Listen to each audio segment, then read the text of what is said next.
Now, Shane, this might be a little side note segue, but you sent us a video. I probably have to find it, but it's 3,000 messages back from last season of a buck you filmed, and I cannot believe you didn't shoot it. And I think it was further than it looked like in the video. Big 8-point or something came in. You were hunting off the ground, and he was like, it looked like he was right there in front of you. I was waiting for the arrow to hit the freaking deers during bow season, and just it looked this. And I don't know if that rings a bell for you. I know you had a bunch of opportunities, but like the deer was like right there. It looked really brushy. Like, what was the setup for that, and like why did you sit in the spot like that? Because if you look at it in the video, it is. It is, yeah. And he, dude, giant. I mean, big deer. Yeah. It was a big deer. He comes out. I'm like, why aren't you killing it? I was like, don't tell me you passed that deer. Yeah. But like, what was the situation on that, and like how you set up on that specific deer? Well, the reason it looked so close is I had a little 360 camera that I had put. I was actually saddle hunting that day, and it was during one of the gun. I can't give too much information. Yeah. But anyways, during the gun hunt, I was bow hunting on a different spot.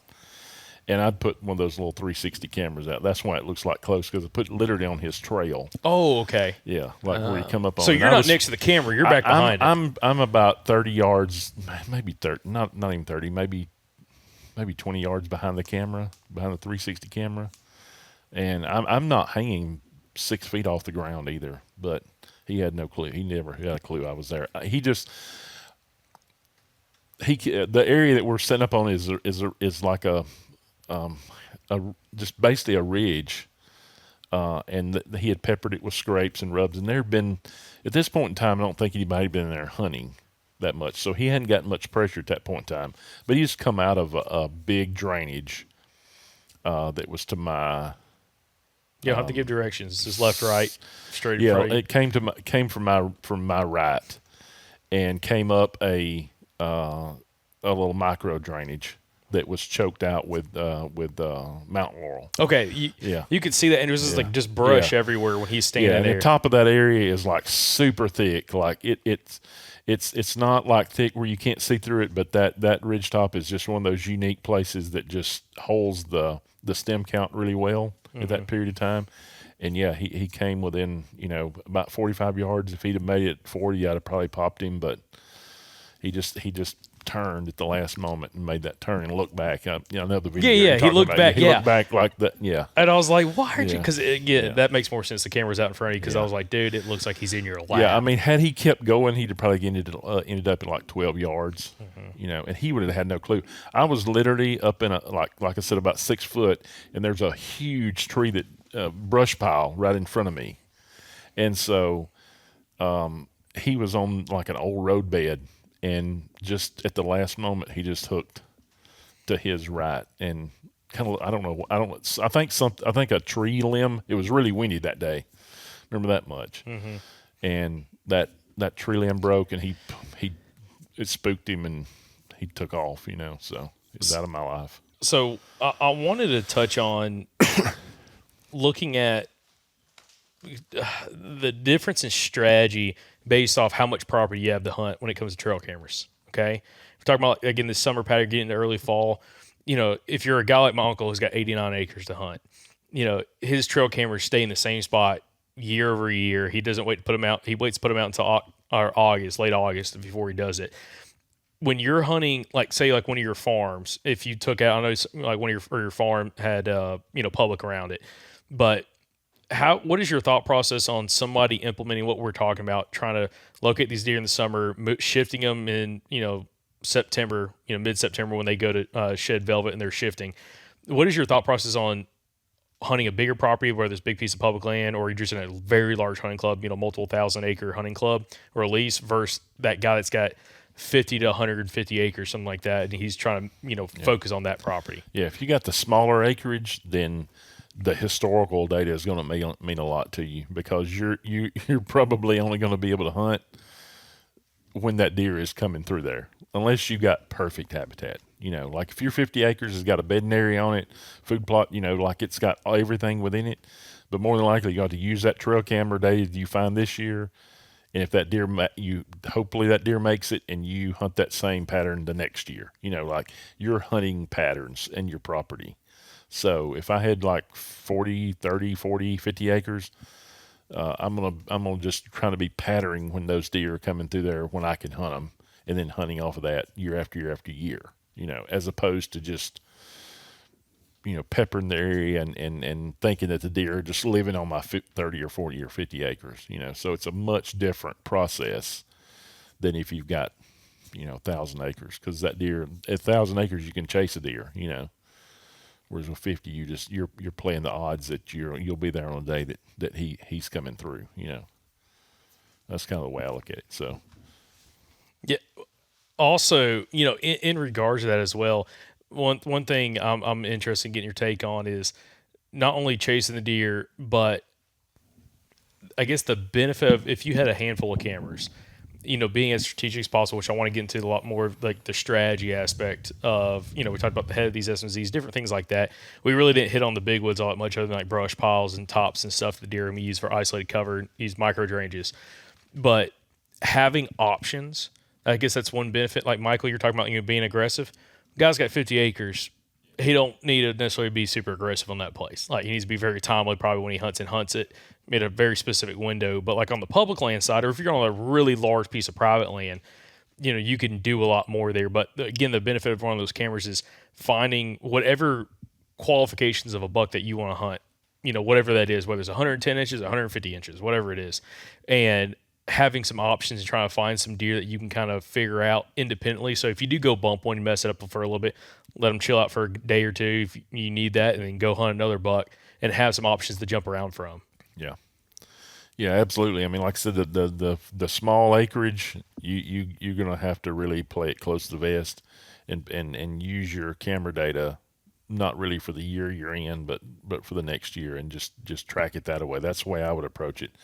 But on the bigger property, yeah, I mean, if you're in a big property and it's big woods, you're looking for circuit deer, like you're trying to find circuits, like how they're rotating through. And we've talked about this on an area like that. I'm going to try to find those anchor points, because that's the places that you're probably going to get multiple bucks coming through. And that's something that really clicked in my head watching that MSU study, was those anchor points. I think those, more than bedding areas, are places that in big timber where you got aggressive terrain, that I've noticed, and I didn't really think about it. That's where I'm concentrating a lot of my cameras on those kind of anchor points, those areas where it's just and it's even more than just a natural funnel. Like we're talking like pinch points, like they're small areas. Like a pinch point is like, I don't know, a saddle as a pinch point. Or you got steep terrain that's pinched down in some form or fashion as a small, but those anchor points are much larger. So those are areas that if you're dealing with large areas of big woods, you're going to focus on those anchor points, those bends and creeks that have steep terrain around them. They're going to be like a focal point, because it's like if you had a flat plain and 3 or 4 trees on it, everything's going to kind of work to those trees. Well, it's the same thing in the big woods. You got to think what's going to focus those deer into certain areas. So it's those really, really steep bends and creeks that, with that aggressive terrain around them, multiple drainages that meet to a certain point. So it's almost like the opposite of a topo hub. So it's like a super thermal hub. I guess you could say it's like a creek with 4 or 5 drainages piled in. I've noticed that a lot, even in the new area that I'm going to, is where multiple drainages kind of dump into a larger drainage.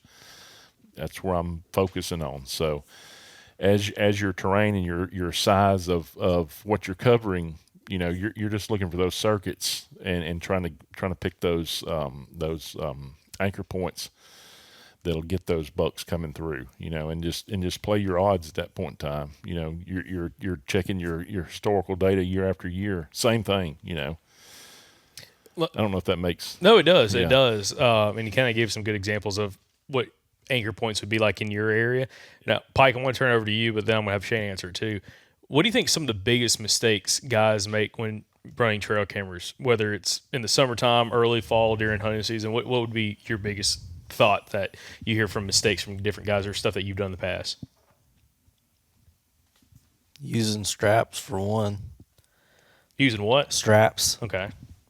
Because every single time it rains, all that scent that's on that strap is being reintroduced to that spot. I got him on that one though. I use straps. But So, go ahead. So straps, but like what else do you think from like maybe camera location, just different aspects of maybe certain mistakes that maybe you've seen people make or you've made in the past again that could be a factor of why they're not getting some of those bucks on camera? Mistakes? I don't know. That's so vague. I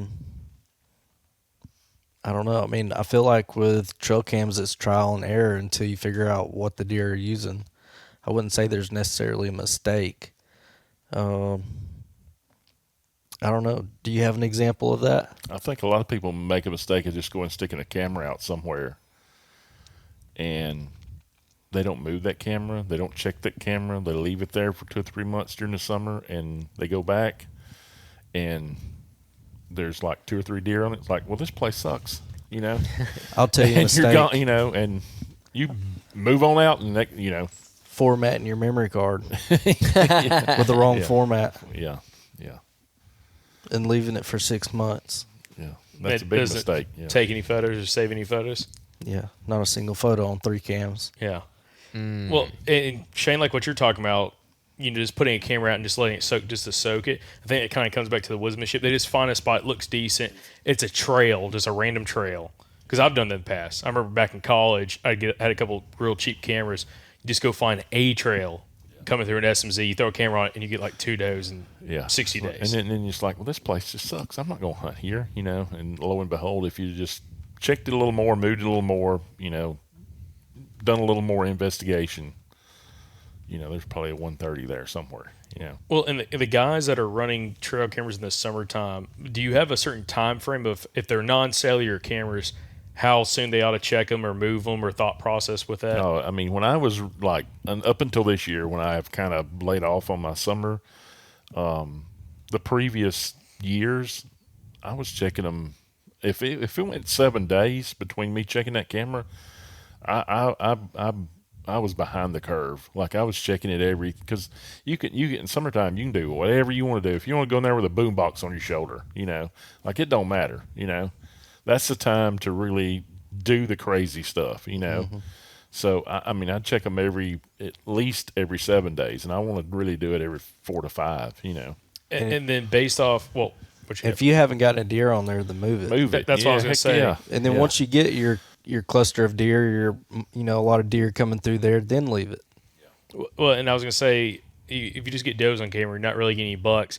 Are you seeing any association with does and bucks being in the same area, especially like a mature buck, or no? Not really. No. They're separate areas? Yeah, because I mean, in places that I've caught them feeding at the same time, I mean, in the same area, like feeding areas, where they're feeding on the same food source during the summer, I mean, the bachelor groups are not there when the does are, not even time-wise. Like, it's usually they have a certain time the bachelor group's going to come through with a big buck, and the does may just be randomly. But those bucks are going to seem to follow. The bucks are on more of a pattern during the summer than the does are. So they're a little easier to pattern, and the does may just be random because she's probably dealing with, first off, during the summer, you've added fawns to the mix, and you've probably lost does. Does have lost their fawns and are trying to reinsert themselves into their doe group without a fawn now. So you got a bunch of dynamics going on that they're trying to do that pecking order with those does. So they're kind of thrown off kilter because they're just trying to survive the summer with their fawns and trying to reestablish doe groups. Whereas the bachelor groups just come together and they just do their thing, So they're easier to pattern during the summer to me, And I'm not even. If I start getting does on camera and a lot of doe groups, then I'm probably I will let it wait out like a couple of weeks. But if I put it down and if I put a camera in a new area and I think it's a really good food source or something like that, and I start getting does, I may give it a week or so. Like if I check it the next time, it's the same thing. The first time and it's a bunch of does. If I check it the next time and it's all does, that one's gone. I'm moving on somewhere else. I'll give it that one time, but then I'm pulling it going on. But remember that area. Yeah. That general area for when you want to, be looking at cams during the rut. because during the rut you're going to have those does, and then you're going to have the bucks visiting that general area. So if you know you got does, it's what you mentioned to me last year, and I started paying more attention to, because all the years in the past, I've been focusing more on where's the buck at, where's the buck at, where's the buck at. And last year, I focused on where the doe's at during that time period of the rut, because I've never been a good rut hunter. But it's because I was still stuck on early season and late season tactics and not focusing on the rut. But if you focus on those does, you're going to find the bucks. Yeah. I think if you're going to do summer trail camera stuff, if the most important time period of the summer is when the fawns are hitting the ground, like for information wise, like to hunt, that is your most important, because those does, they're not relocating. They're not like a buck. They're not changing. They're not moving. That is their home area, and they probably got 100 acres. So if a doe drops a fawn right there, and you're in that time period where that fawn is still going to be in that doe group, at least for that first year. If it is a doe and not a buck, like, it's going to be the next year before she kicks him out. So you can hunt that fawn, that doe that dropped that fawn. You know what date that she dropped, or you can get close to it. There's where you need to be. All you gotta have at that point in time is a good buck to hunt that's close by. So the most important time in the summer for any kind of hunting that year is going to be that fawn drop. You know? And you're referring to when that fawn hits the ground, you backdate it roughly, what is it, 200 days? 200 days, which is the gestation period. So you can say, okay, if she drops, whatever was 200 days ago, like mid-January. Because actually we're doing that at the club right now. Yep. We're putting our cameras and we're trying, because these does look like they're about to pop right now. They're about to have their fawns, and so we're kind of, keeping those cameras in areas where we think we're going to pick up those fawns, because we did talk about that last year. It was just me and you on that episode, and you were saying how you like to position your camera specifically to catch that. So I'll have to figure out what episode number that was and maybe link in the description. That was right before we started doing YouTube podcasts, so it's not on YouTube. You have to go find it on the audio feed. Yeah. But yeah, that's what I would be if I were gonna, if your phones have already dropped, it's too late now. But if you've still got does that are holding, I'd be on those doe groups, for sure right now. And if you can get real close to when a fawn's hit the ground, then backdate that, and if you got a good buck in the area, be on that doe, So one other thing, when you're talking about checking, you like to check your cameras in the summertime every 7 days or so. If you have a buck show up, is there any threshold of like, I'm going to let this soak a little bit more? Like if you get like a 3-year-old show up, but it's just him by himself, are you like, hey, I'm going to wait and see if like a whole group comes through here? Or is it like, again, if you don't have anything show up other than a doe or two, you might just move that camera? Like, what is that threshold of like soaking that camera, and how often do you need to see the bachelor group to know you're in their core area for that summer pattern? If I put a camera out and if I only got does on it that first time, and maybe just some younger bucks, I'm probably going to pull that camera. If I put a camera out and it gets nothing, of course, then I know for sure I'm pulling it out. If I put a camera out and I get a couple of 3-year-olds, but not, 2 to 3-year-olds, some younger bucks, I'm thinking I'm probably pretty close to the bachelor group, so I might adjust it a little bit, like move it one way or the other, like trying to backtrack. Yeah, like there's another flow area that they're kind of, at this point in time, if you're catching single or maybe paired up bucks, more than likely it's a bachelor group that's kind of feathered out after they've fed together, So if I'm catching singles, I'm probably thinking I'm just off the batch group, because that's what I'm wanting to get, is that batch group that's going to hold a big buck, and then I can find that big buck, and then I can find out where he's going to. So if I get singles, I'm probably moving it, trying to find that different area. And it's just a matter of doing that enough. That's why if you're doing that every 10 days, by the time you catch up to that bachelor group, it's too late, And I don't know that I've ever gotten just singles. Yeah. Usually in the summertime, it's a bachelor, it's a double. It's a pair, at least pairs. Yeah. Yeah. Now you'll catch. Now if I put one out and I get a single, really good buck, because I've done that before, and it's usually in places that most people would not put a summertime trail camera out. What does that place look like? No, it's just beat You me walked to it. yourself into it. I was I'm going to say it sorry. too. Yeah. Places that we were talking about before, higher in elevation, like you have to really think, God, this would be a place that a buck would be during the middle of winter, you know. Like it, and I don't put enough of them in there to waste time, but yeah, I mean, I've got a couple up on the place we hunt that I feel like in September I'm gonna pull and it's gonna have some hammers on it, you know, because they're just in places that you would think, well, that buck's probably only going to be there during November, December. So it's those really super thick areas that are up in elevation, near some sort of pinch point, near a funnel, near somewhere they're going to use during the sure enough it's go time months, you know. But back where I came from, where I pick them up at, it was around those blowdown areas on the secondary ridge points where it's like a knife edge, thick. It's super thick. It's hard to get into. It's a place you wouldn't want to crawl into in the summertime, you know. Well, I've got a trail camera setup question. If you're going to camera that you're going to put on the side of a ridge, like a side slope, and there's some really good trails, you're cutting some big tracks or whatever right there, do you prefer your camera to be parallel to the ridge, or do you want to be looking from higher elevation looking down that ridge, or lower elevation looking up that ridge? What is your thought process if you could pick on a side hill situation? Side hill, I don't. It depends on which side. I mean, it depends on what I'm facing, because you can really get screwed up by putting them above something and you're looking back south. Your only choice is to look south. If you're looking like toward the south, you got to put them low and look high, because you're going to be, half the time the sun's going to be in the glaring that thing out. So I think it depends on what side of the slope you're on. If it's on the north side and it's going to be on the shady side, I'm trying to probably put it up a little bit higher. It's easier to catch the movement when it's up a little higher and you're looking down at them. I can get that angle a little better. But if you're on the opposite side, you're going to have to put it low and look back up, because otherwise you're just going to be sunburst. You know?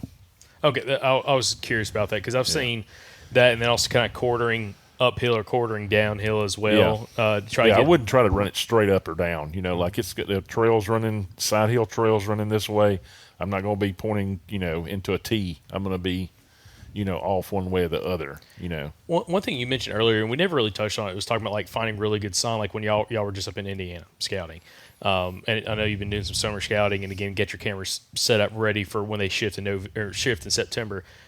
Of course, you know, summer scouting right now, or you just pretty much tracks, trails, beds. That's it. I mean, you're not really paying attention to old rubs or scrapes or like anything like that, or are you paying attention to those factors? Yeah. Oh yeah. Yeah. You're just not going to see it as well right now. It's hard to see. Like we were frustrated, because it's like, I know this look like, I told him today, I ran into the best looking area that I've ever seen in my entire life.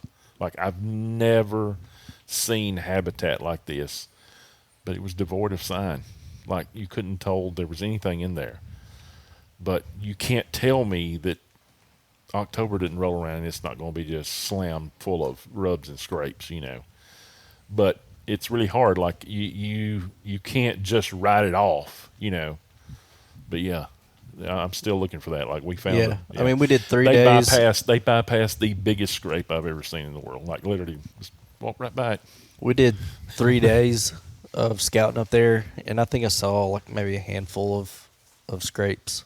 Yeah. There was 2 that were maybe not even as big as this, smaller than a car hood, but They were walking through thick stuff. But most of them were smaller. Yeah. They were walking through some thick stuff. Like it was thick, wouldn't it? Mm-hmm. And so we all get separated, and so it ends up me and Talon together. And actually, this was before I even ran into him. They just ran off and left me. Like just I'm like, and that happened a lot. Like they're 200 yards ahead of me, you know, because I'm slow poking. But it was good too. Yeah. Oh yeah. I mean, it worked out just right, because I'm like looking a little bit, like, because sometimes I think, you're really good at it, at really like picking the flow of things. And I'm kind of really good at like really analyzing, like I stop and look behind me, I'm looking at, and so we work really good in tandem together, but they both were on this one trail, and I would have done the same thing. Like I would have just stayed on that trail, but just on that trail, when there was a little faint trail that kind of pulled off to the right, and there was a scrape that's probably twice as big as that was about this deep in mud, with a tree about this size, a beech tree, with about 6 licking branches that were about that big, that were completely twisted off, like all the way around the tree, like, and it probably had close to 5,000 tracks in it, like hand-sized buck tracks in it, old tracks. I mean, it was just covered, and it smelled. You could tell they like, I'd not seen anything like that down here ever, Yeah. What I was getting at with him walking behind us is we were bumping the first deer that were running off, and then he could see, because he's behind us, he could see what, after we passed by, what was getting up and leaving. So we were jumping does, little fawns. I can't tell you how many fawns we saw up there, a ton. But anyways, we jumped a fawn. I'm sitting here looking at it. It runs out into the edge of a field, and he's behind us. He said, "Y'all see that buck?" No. We saw the fawn. We were looking at the fawn right here. He's like, "Big buck right there, like 20 yards from me." Yeah, like they walked through, and they were a good little ways ahead of me. At least, like, it took me a good 5 minutes to catch up. And I could see them. And I just look over, and there's a 130 probably just stood up, not 15 yards from where they had just walked, and he never bolted. He just went straight back down. I never saw him run, do anything. Yeah, just tells you And how he sneaky disappeared, they are. like you couldn't have told he was there. Yeah. But, The biggest buck, one of the biggest bucks I've ever seen. He came in with a bachelor group, and there was like 5 bucks, and all 4 of the younger ones ended up blowing and running off. He popped his head up, looked towards like my direction, and he turned and snuck off. Never blew, never went with the other group of deer, but just turned right back around. The big ones, I mean, they won't let you know that they're there. Makes you wonder how many times you walk by them and just absolutely never know it. Well, especially like those clear cut areas, like you're walking up into an SMZ. How often? Mountain laurel too. Yeah, Mountain laurel. I mean, they can just stay pinned there. That day I ran into that buck. I was right on the edge of this open area, and I'm standing there, and I stood there for probably 20 minutes before he bolted out and scared me half to death. I mean, he was 5 or 10 yards from me, but I never knew he was there. But he couldn't handle it anymore, and he got out of there. But it sounded like a bulldozer taking off 100 miles an hour. Yeah, and especially like if he just mentioned in those cutover areas, because a lot of times they're not that far into that thicket. I mean, especially going back to that GPS data, they're a lot of times within 40 yards of the edge of it. They're usually not on the edge, but they're usually hearing distance from the edge. And that kind of brings it full circle. Like I really wanted, Shane, you already kind of got into it a little bit earlier with the anchor points, but I really want to talk about some of that MSU GPS data study. Like initially when we did those podcasts, we wanted to get you guys on for a Thursday episode and just talk about it. But I think it's a really good addition to this conversation about some things that maybe stuck out to you, some things that you maybe agree with, some things that you maybe disagree with, or that you'd like to see them look into further. So I guess I just want to start with your general overview, Michael. I'll start with you. No, go to him first, because I already told him, I was like, I remembered all this stuff like 2 months ago when we talked about doing it, but I don't remember half of the things now. Yeah. I'll have to see if I have a note somewhere. Maybe I made notes. Probably got it on your phone. But, I mean, if we're dealing with the bedding, the aspects of that, I think that's going to be very different depending on where you are in the country, and what you're hunting. Like, And I think even they said that, like it's not, you're not going to, but if you hunt South Alabama, you hunt South Georgia, you hunt South Carolina, areas that have that same type of terrain and habitat, you're going to see the same thing, But once you get into more aggressive terrain, you get into different habitat, you're not going to see that same bedding. It's just not. There's no way, because it's like where we went in Indiana. They're very limited in, even during the summer when it's super thick, like they're very limited in where they can bed.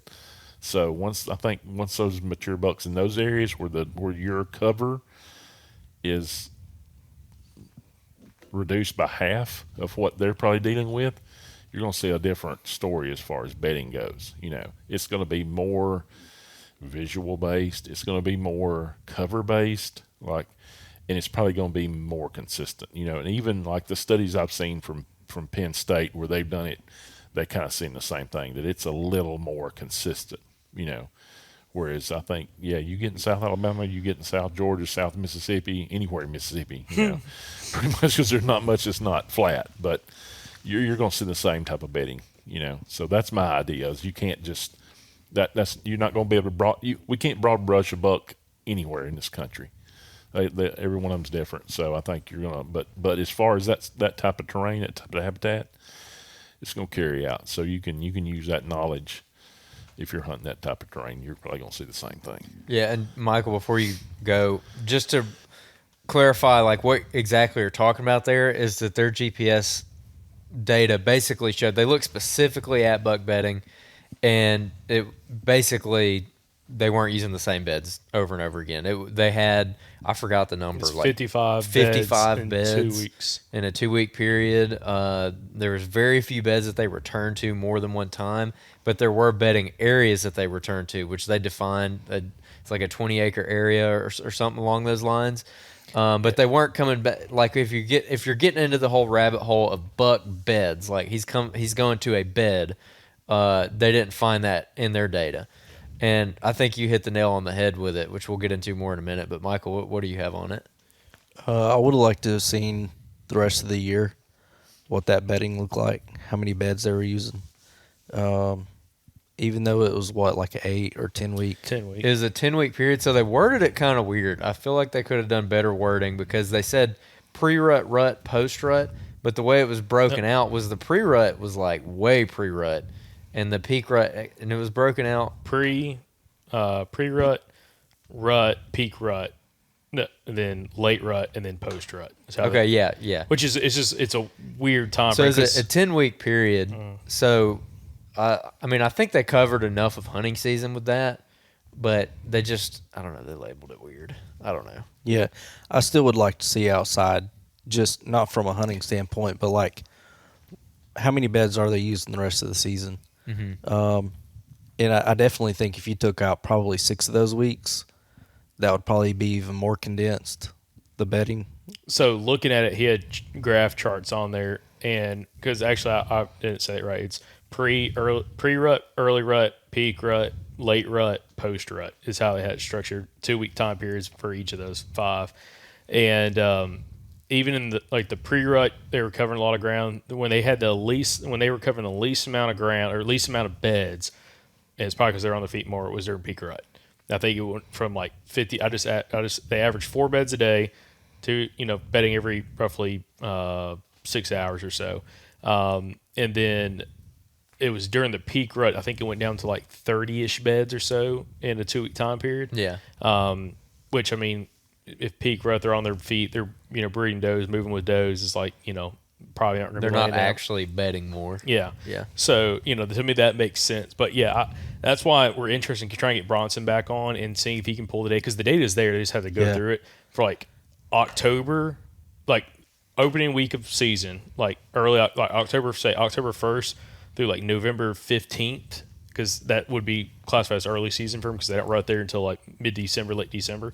I think that would be pretty interesting in seeing, is there any similarities? Is it the same, or if it goes down to beds and there's more bed fidelity, as he says, like they're using the bed multiple times, like individual beds? Did they break down the number of day beds versus night beds in that? Oh, I don't remember off the top. I think it of was my just head. beds total, and it was roughly two. Roughly two each or Well, something. he said I think it was almost a 50-50. I remember him saying that. It's almost like half and half, like Yeah. the way it broke out. Yeah. I'd like to see maybe, they said bedding area and then what, beds, Bedding site bedding site. and then bedding area. The are two bedding different site things. was classified as a 20 because their data point wasn't super fine, so it was like 20 a 20-yard diameter area. It's about as fine as their data point gets. So it stayed inside a 20-yard diameter area. That was a bedding site, and a bedding area, I believe, was 100 yards in diameter. Yeah, I think that's or something like that. And it was like most of it. It was only I think 4 or 5 bedding site or bedding areas, but it was like in each bedding area there might be 5 to 15 actually bedding sites, like where they're just moving around those areas. Yeah. And that's where a lot of people were saying, and it'd be interesting in y'all's take, is like focusing on those bedding areas. Like, where's that, 15, 20 acre area or 5 acre area or whatever. Or it 100 is. yard area, Yeah, 100 acre. That is something that is just really good cover that they could bed in, and then figuring out your best interest and extra routes. Well, I think coming out. that's what all 4 of us have probably been think doing it's for what the we past do. couple of Yeah, years. it's what we do. Yeah, for sure. We at one point we were attempting to try the bed Yeah. itself, but Throw back to in our stuff, I think it'd be a lot easier early season, maybe in some of these Midwestern states, for sure. or somewhere like with the marshes where you've got a lot of water, but then like one dry spot, so they're kind of limited to where they can bed maybe. Dude, the best bed I ever found was in northern Missouri scouting some public back in 2018, and it was September, and it was like a bed. It was being used now, but you could tell it was used a lot probably last year in October. Giant bed, and there was a sapling growing up, and it was in a marsh, all that switchgrass, whatever. I mean, you could tell this thing floods out, but it's like a little high ground out there, and it was dry when I was there. But there was a sapling growing up, like literally on that one flat spot. It was in it where a bunch of down timber was, and the grass grew over it, but you're climbing over logs. It was the only 5 foot by 5 foot area that there wasn't logs laying there, but there was a sapling, and that buck had twisted that thing down to the ground. Probably just to try to get it out of that spot. Like, yeah, maybe he was trying to rub it, but I think he was just trying to give it more square Space. foot to lay out, because you can tell he's laying there. There's hair embedded into that sapling. The sapling was probably 1.5 inches in diameter, but he had the whole thing snapped off and twisted up. But that was like one of the best beds I ever found. But it's like, I don't know exactly how often he's using it, but I mean, it was worn down. You could smell him. Like, it was one of those beds you could smell it from probably 40 yards away. The wind was hitting me in the face. I'm like, Yeah, there's been a deer here right here somewhere. And Right. you walk up and find that. It's got thing. like that warmth to the smell. No, almost. it's got that funk to it. That buck funk. I think there's a couple of places like that, but it's very few and far in between down here. Like they don't have to. It's probably more similar to what they were finding there. They are using them over and over again, because at one point during that study, him going over that, he was talking about something 200. What was it? 200. 200 acres they'd use in a day. No, it's like he had bedded there 200 times or something like that, and I don't know. I mean, maybe in like a specific like bedding site or a couple bedding areas. I know one of the data points I found was really interesting. They had 60 bucks collared, and they averaged 3.5 years old. Was their average 3.5, 4.5 years old? And of all those bucks during that 10-week period, they were looking at bedding sites. I think it was 6% of the bucks actually had bed fidelity. Actually, they used the bed multiple times. And it's like three deer, I think, 4 deer, whatever, out of 60. And out of those bucks, they average going back to the like individual beds like every day and a half to 2 days, depending on certain windows of time, which was pretty interesting. But I don't think he had the data point, because I think we asked him for it and he didn't have it pulled. He didn't have the data of what was the age structure of those deer. Like, was that some of the more mature bucks, or could it be potentially some of the younger bucks? A couple of 1.5-year-olds they had tagged, or 2.5-year-olds that didn't have a lot of options, and they just knew of a couple sites that they really liked the most. Mm-hmm. Yeah, and I think really the main point with the bedding thing is exactly what you said a minute ago, Shane, and that is that it's directly related to how much cover you've got. Because if you go to these ag dominated landscapes like where you guys just scouted last week, it's like they have like a bunch of little hiding spots here and there. But down here in this pine country, they've got a bunch of fortresses all over the place they can go into. Like instead of a 1 acre grown up lot for their bedding, they've got a 85 acre pine thicket. And then the next ridge over, they've got a 100 acre pine thicket. And then the next ridge over, they've got a 15 acre thicket. And it's just like they have so many options that they're not forced to use a bed over and over again. But this thicket might be better than that thicket because this thicket might have better visual obstruction, like you can't see as good through it. And it might have some of that visual obstruction might be made up of stuff they can eat. Like it might be greenbrier or honeysuckle or whatever, as opposed to this thicket over here, like it's thick, but it doesn't have food in it.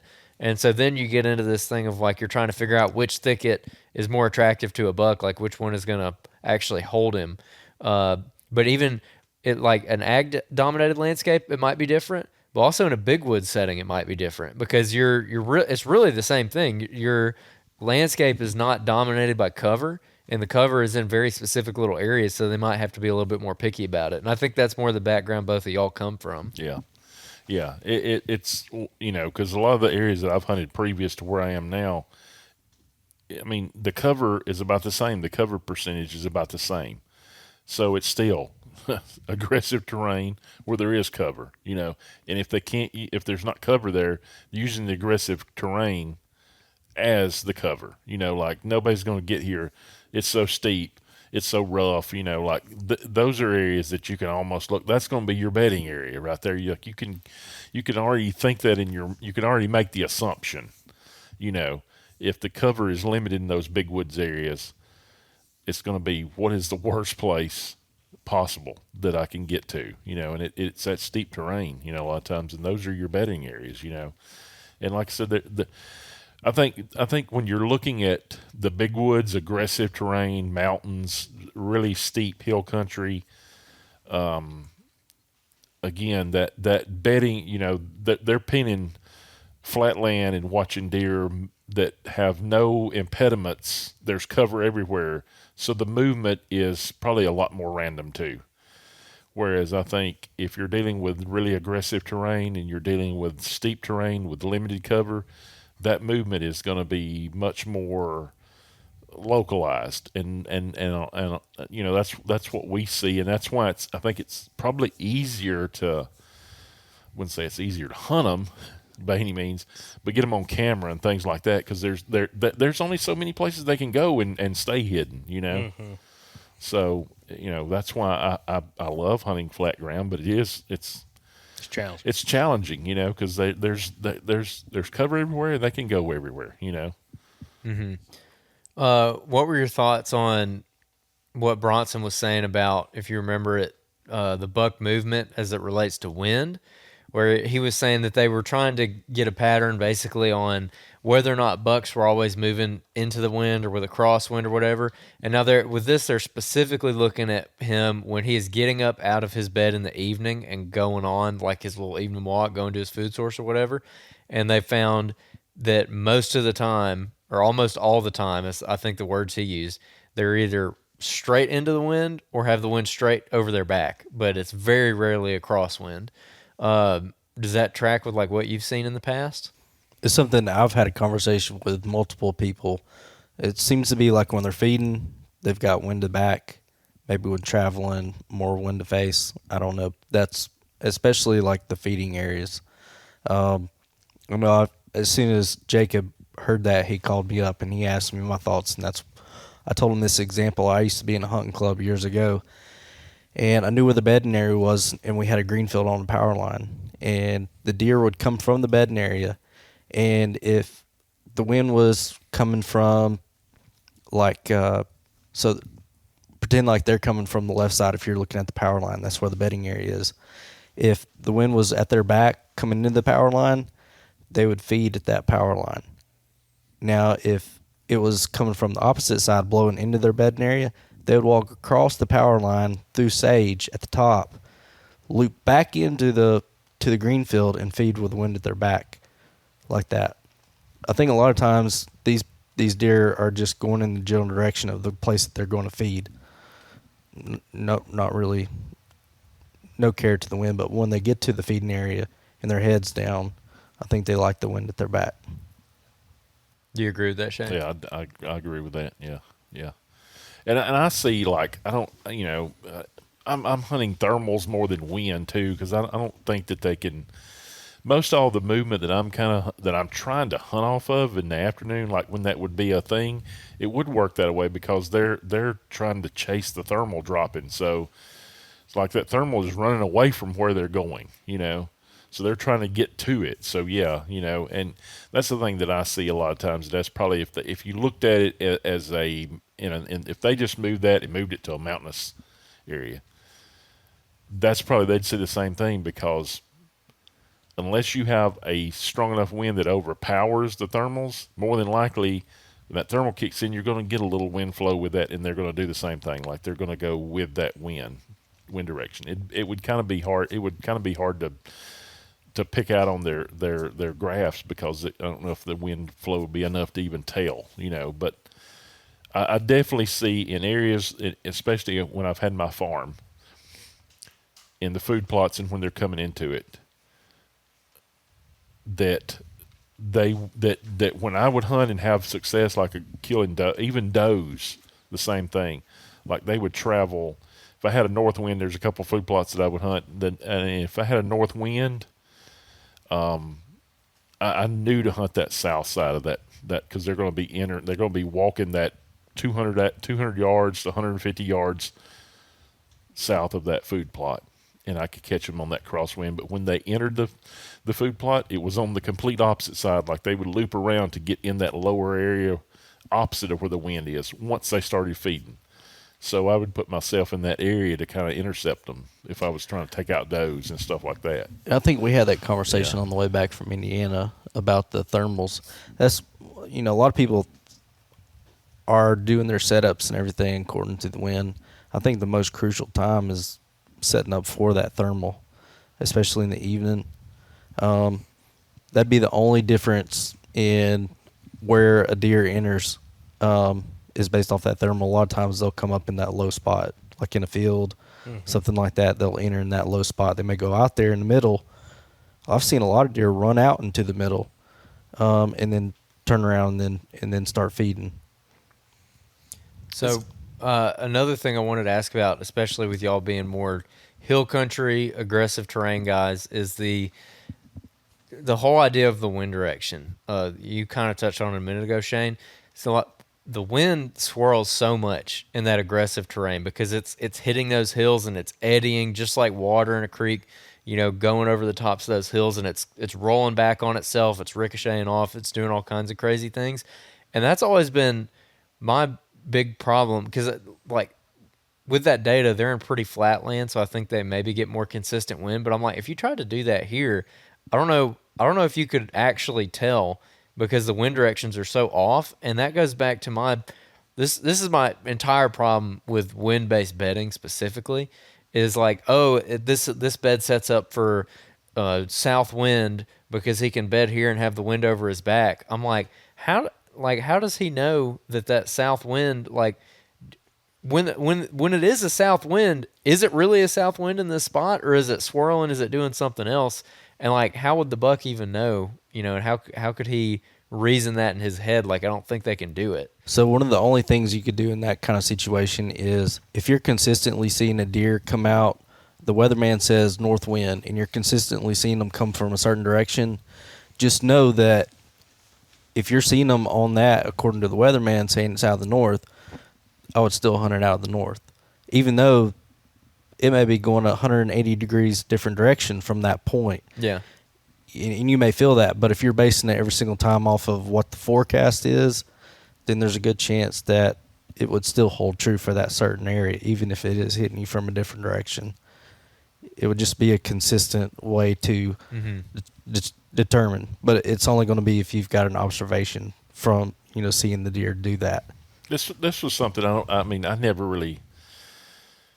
This is something that like, I guess clicked in my head too. In the way I kind of see things with bedding is on low to moderate wind days when you're going to have a lot more swirling I see I've had more success and seen this last year, and I'm realizing it not just at this moment, but realizing it over a period of time that seems to be when you get a lot of drainage based bedding, is when you have that moderate to low wind velocity, because it's getting in those drainages and swirling at a consistent rate.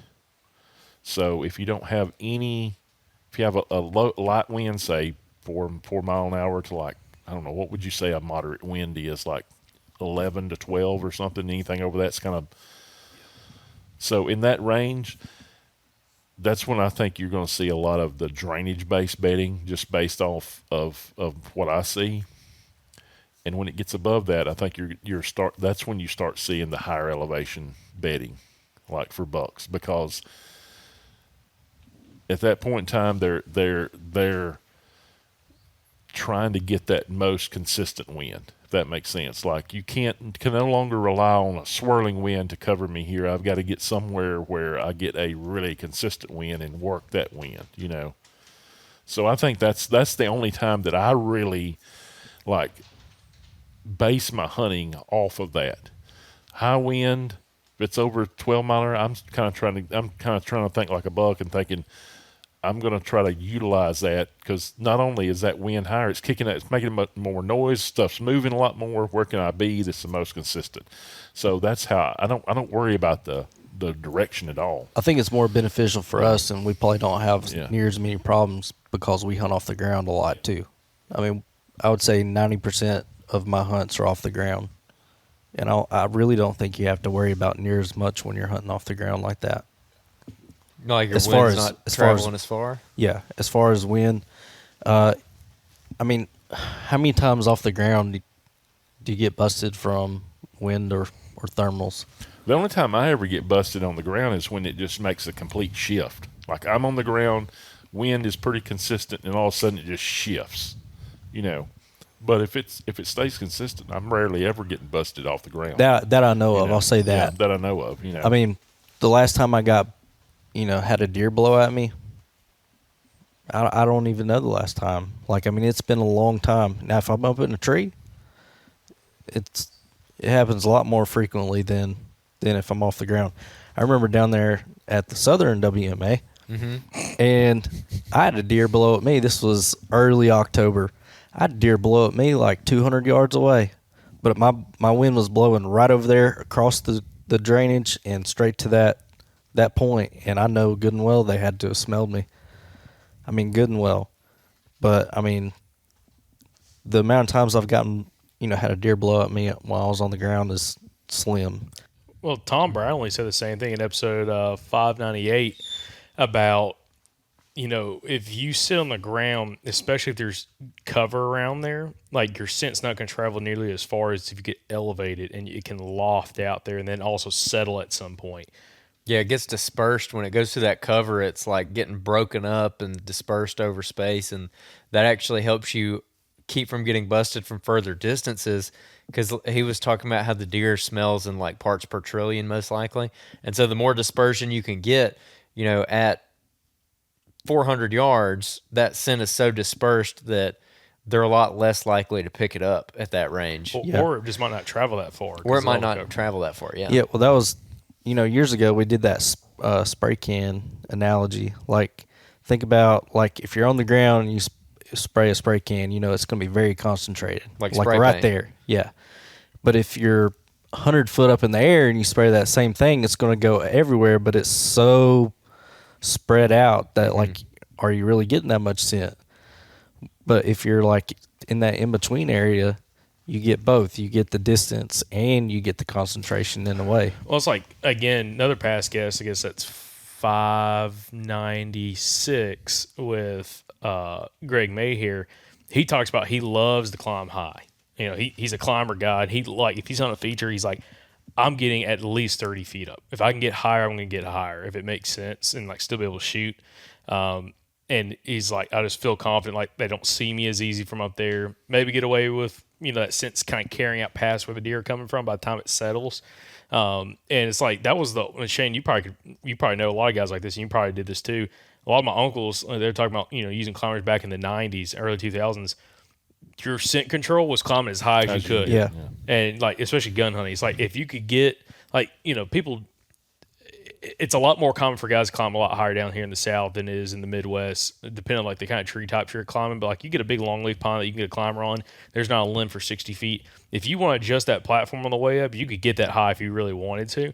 And a lot of these, older guys that we've had on the podcast that were really doing it a lot, especially back in the 90s, even in the 80s, and climbing to 40 plus feet. One of my uncles, like, the highest I ever climbed that he measured was like 55 feet. He had, again, 2 pull-up ropes.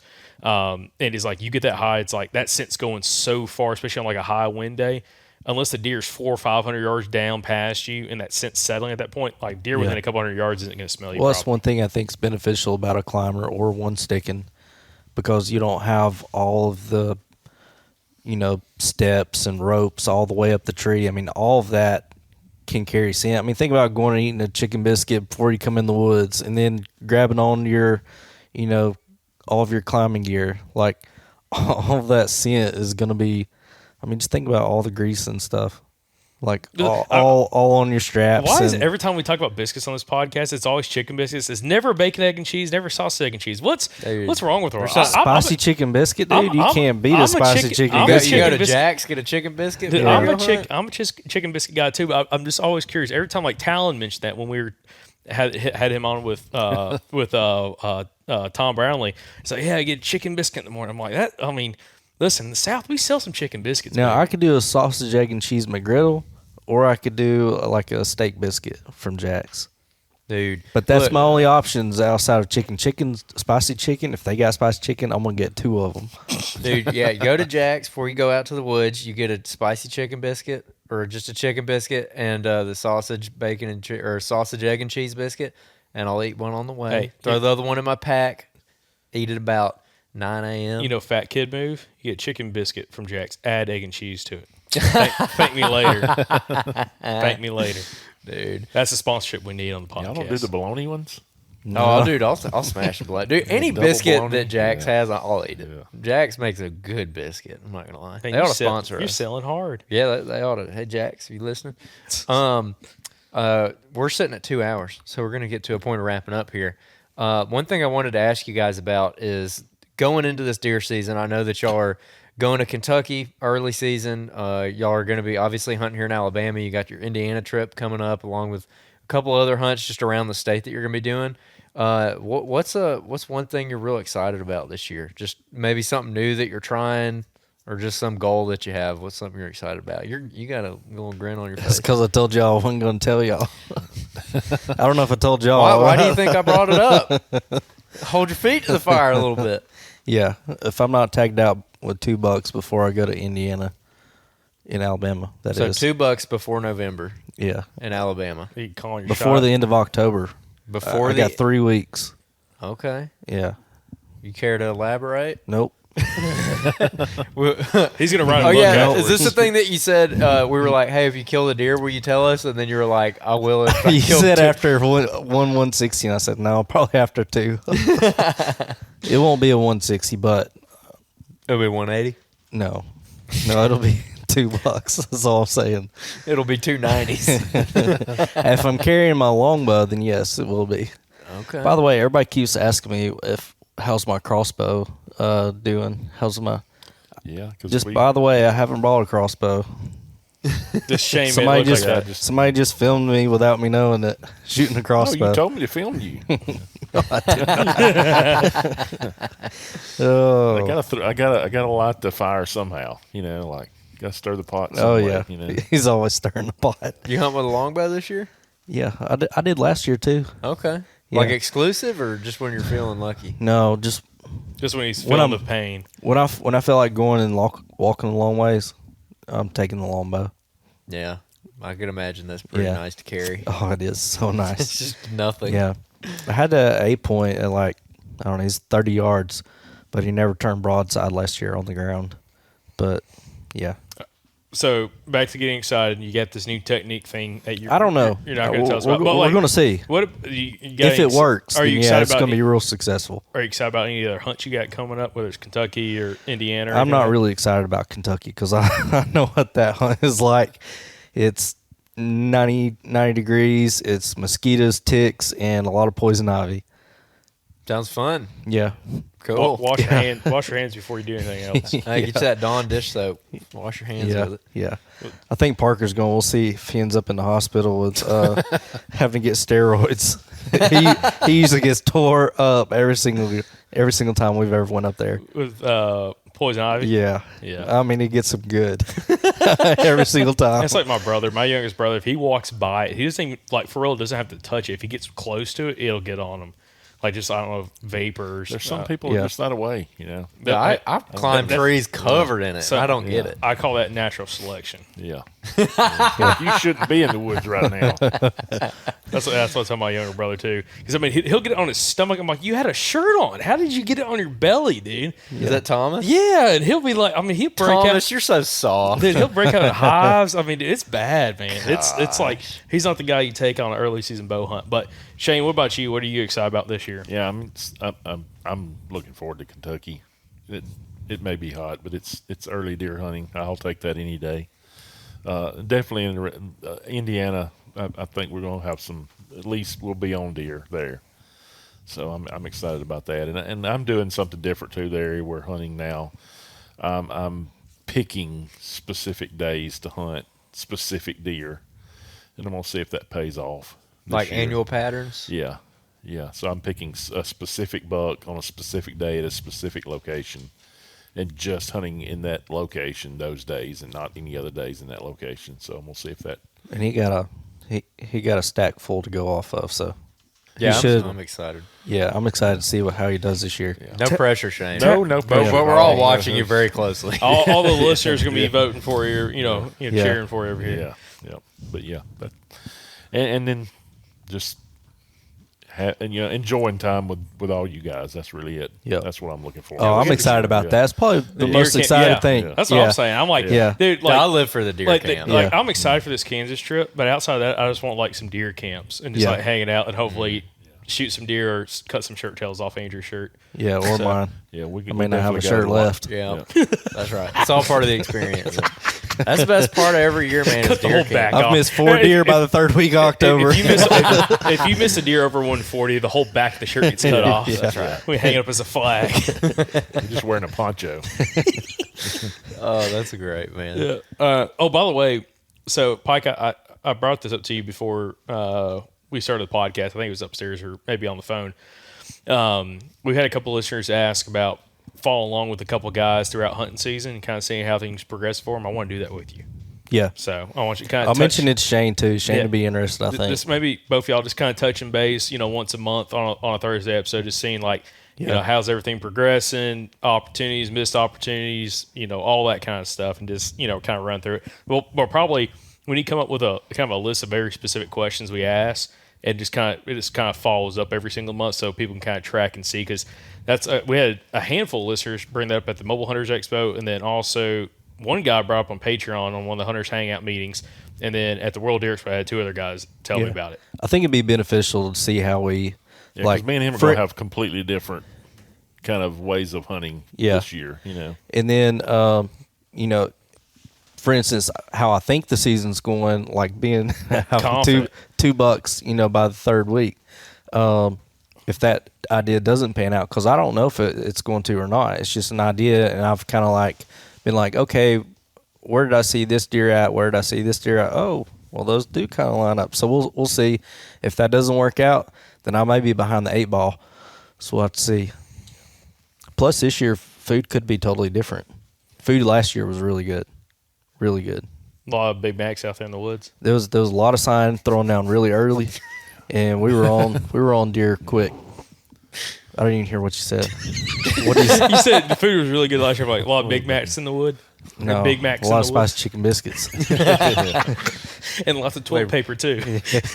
Raining down from heaven, like manna from heaven. I imagine Tyler Malone walking through the woods, being like, "Is this deer poop?" Do we got black bears over here? Oh, that's what I meant. Bear poop. What did I say? Deer poop. What kind of deer are you Yeah, hunting, dude? Yeah. I mean, I've seen elk. I've seen elk droppings before, and it ain't that big. He said, "What was it?" He said, what he described to me wasn't anything like what I saw.